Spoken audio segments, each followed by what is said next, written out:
پہلی رجب سے 6 رجب تک خواجہ معین الدین چشتی کا عرس اور ان کا لنگر جاری ہے، اور یہ حضرت کے وصال کی تاریخیں ہیں 1 سے 6 تک۔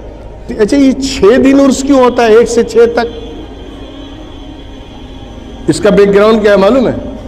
یار کچھ معلوم تو کیا کرو کہ بس روایت کرنے کا 1 سے 6 تک۔ 1 سے 6 تک کیوں ہوتا ہے؟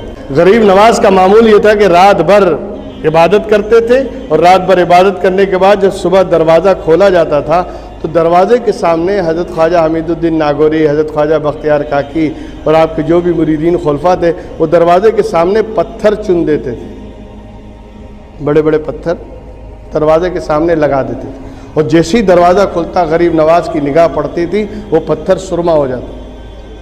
پوچھا گیا یہ کیسے؟ کہا اس لیے کہ رات بھر تجلیات الہی کا مشاہدہ کرنے کے بعد، اللہ کی تجلیوں اور اس کی نورانیت کو دیکھنے اور اس کے اندر ڈوبے رہنے کے بعد جب پہلی نگاہ جس پر پڑتی ہے وہ تاب نہیں لا سکتا، اسی لیے پتھر لگا دیا جاتا تھا تاکہ کسی جاندار کو نقصان نہ پہنچے۔ تو یہ معمول تھا حضرت خواجہ غریب نواز کا۔ لیکن جب رجب کا مہینہ آیا 1 سال، تو پہلی تاریخ کو غریب نواز نے جب دروازہ چاند رات کو بند کیا، پہلی، دوسری، تیسری، چوتھی، پانچویں، چھٹی، دروازہ نہیں کھلا۔